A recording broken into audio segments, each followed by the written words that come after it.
Being able to make handmade, personalized cards pretty much at the drop of the hat is one of my favorite things to do on my Cricut. So today we're going to make a fun pop-up card. My name is Kelly and let's get clacking. In Cricut Design Space, when you open up a new canvas, you can navigate to the left-hand side where it says projects. So we're going to click on projects there, and these are all of the ready-to-go projects that you can play with. So I want to use a pop-up card today. So I'm going to type pop-up in the little search bar on the top right-hand side and click enter. And here we can scroll through all of the different pop-up type cards that are available. So I'm actually going to be doing this Sea Monster pop-up card. So I'm going to click on that one, and it'll give you generally a list of the paper or vinyl that you need. In this case, it's cardstock, and then everything else. So you'll need a light grip mat, a scoring wheel, but we can use a scoring pen as well as adhesive for the paper. In most cases, it'll also give you assembly instructions as well, but we're going to go over this in this video today. So I'm going to click Make It because I don't want to customize anything on this, but if you want to change the sizing of the card, then you are more than welcome to. So here, it'll now show you the different mats that you have to prepare. So we have 4 mats with 4 different colors. So we've got mat 1, which will be gray, and we'll use that to cut the little waves. Then we've got mat 2, which will obviously be the envelope, and mat 3, which will be the card and the little tentacles. And mat 4 will then be another layer of the card as well as some more waves. So we can start with mat 1 and then we can cut all of the pieces out. So we're going to click continue. I'm going to turn on my maker and connect it to the machine. And once it's connected to the machine, we're going to select the cardstock that we're going to be using. So I'm going to be using medium cardstock. I'm also going to be changing the pressure to more as this is slightly thicker than this paper weight. So I just want to make sure that we get the cut through. When it comes to the second page, if you don't have the scoring wheel, then what we can do is we can actually use the scoring stylus. So what we'll need to do there is we'll need to click on Edit Tools, and then here you'll be able to select either the scoring wheel or the scoring stylus. So here we click on the scoring stylus and we click Apply. So essentially that'll then function like a pen. It'll then score the lines on your cardstock and you won't need to worry about having a scoring wheel, which is fantastic. So we can then load up our mat and continue to cut.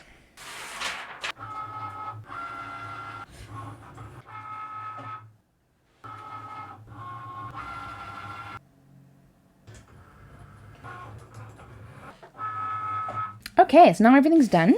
Luckily, we can take it off the page. So that's the main card that we're going to have with all the little scored lines that we have that you may or may not be able to see. That's a nice view of the little scored lines. You can see them all on the little sections. So we're essentially going to be folding on those sections. And then we can just take this off the mat for now. Oh, look at how beautifully that cut.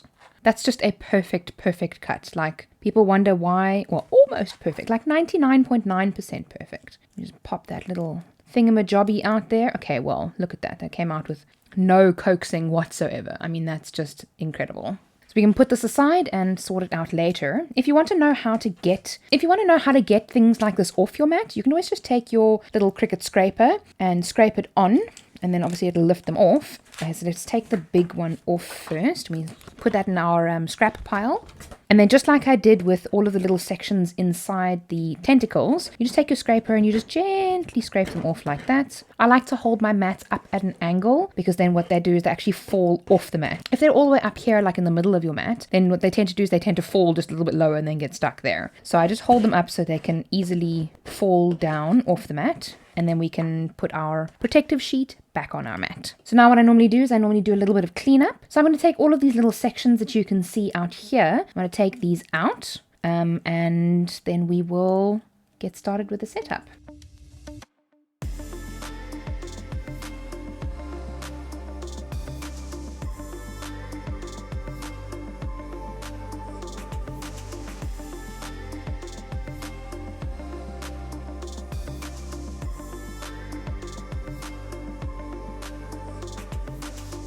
So now that all of our parts have been weeded, we can actually get started with the card section. The main tricky thing about a pop-up card is to figure out which sections fold which ways. So essentially what we're going to be doing is we're going to be taking this, we're going to be sticking it onto that, but not the entire section. So we don't want to do that yet. That will kind of do last once we know what sticks where. These sections will more than likely fold inwards, right? And then we'll have this, which will fold out. So this line here will fold that way, and that line will then fold the other way. So essentially they make the corner of a box. So we have that section here. It is quite tricky to maneuver at first, especially, you know, when you're starting with the first folds. But I find if you fold kind of the whole card, but just focus on actually bending that part, it works out a little bit easier.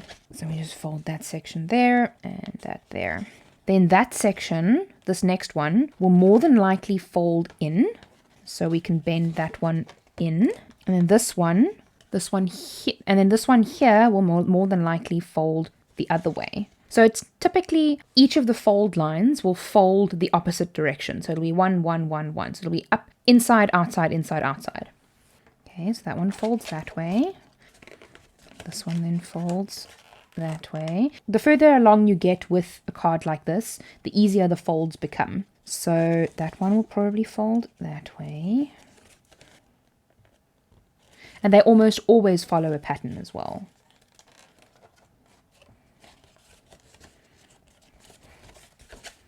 And then this long one going across here will then fold this way. So I need to fold it in. And also be gentle with these kinds of cards. You know, if you're a little bit too hasty with these, I noticed that, like, when I've worked with these before, I've tended to broken them a little bit, just because I was trying to get things done quickly. And I'm sure most of you know, whenever you try and do something fast, it ends up taking you twice as long. So don't be in a hurry when you're making these. Okay, so when you're actually folding the card, we're actually going to fold it properly now to kind of solidify all of the creases. So these outside creases I didn't really get to properly crease. I'm going to properly crease them now. And then when we fold it, now is when we really get to, like I said, solidify the creases. So we do that. And then when we open it like that, everything will be standing out. So when we open it, there we go.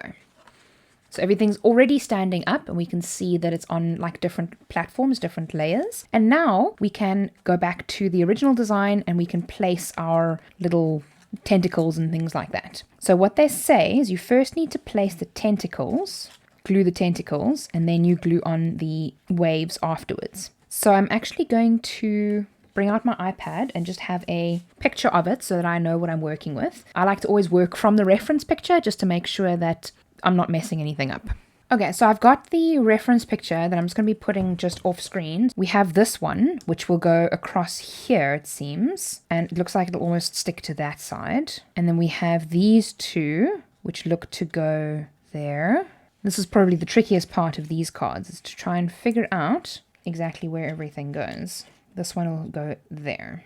Okay, so we've got our waves laid out, which is great. And what you can even do if you want to is you can, you make these out of different colors. You can use ink and dye them or draw on them a little bit, whatever tickles your fancy. With this particular card, we actually stick the tentacles down first because the tentacles obviously need to be behind the waves. So I'm going to stick this tentacle down here and I'm going to be using some Jewel Bond glue and then stick this down on the tentacles. And of course, you don't have to stick to the actual picture. You can pretty much do whatever you like with these. Now I've cut these that they will be face up on the non-textured side. But if you want to have some textured, some not textured, that could look quite cool. So I think that's actually what I'm going to do here. I'm going to kind of flip some of them around to have some of them textured and some of them not textured. Okay, so I'm sticking them flush down on this card section here. And then this one we will do textured, going the other way. And then this one, let's just do a not textured one on that side. I'm also sticking them down so that I'm hiding the little pop-ups a little bit. Even though we're going to be putting the waves over them, it's still nice to hide them a little bit. What I am also going to be doing is I'm going to be using a Copic marker, which is an alcohol ink marker. And I'm going to be adding some texture to the waves. So we can pretty much just add that on there. So I almost want to color them in. Almost.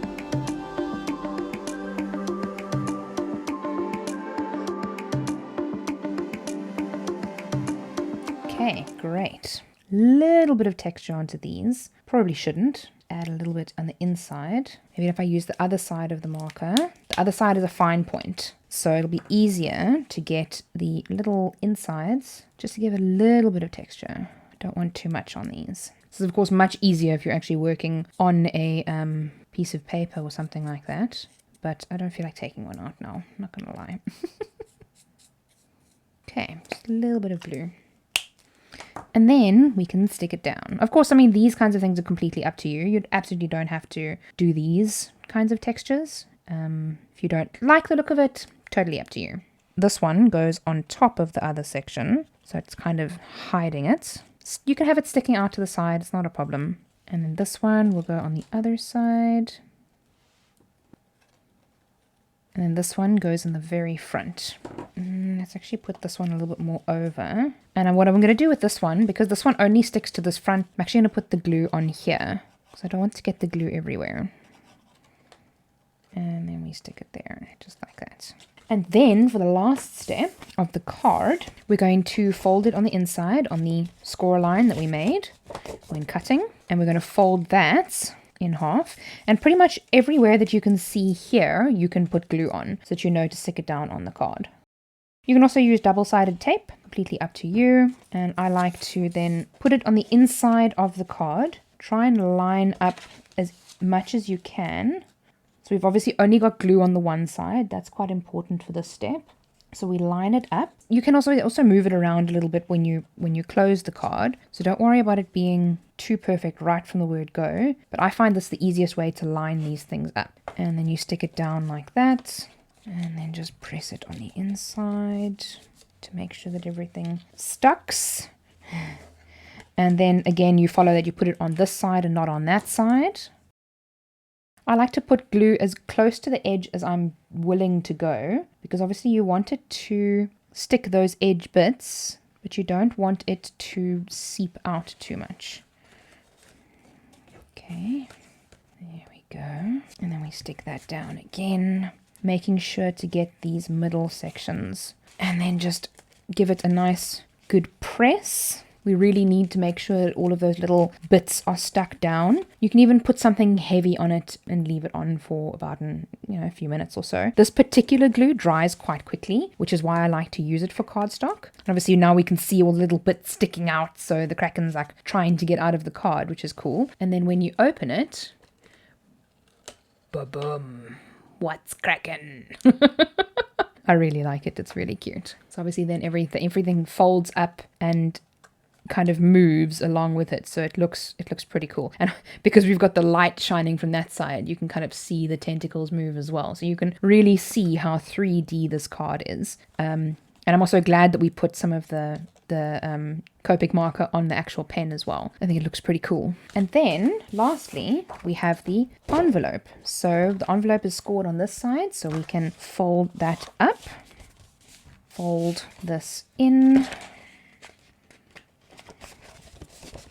So this is also a little bit more difficult because it doesn't overlap exactly. Let's just add some glue. Again, you can use double-sided tape here if you wish. Stick it down, stick it down. And there we have our envelope. So we can take our card and we can stick our card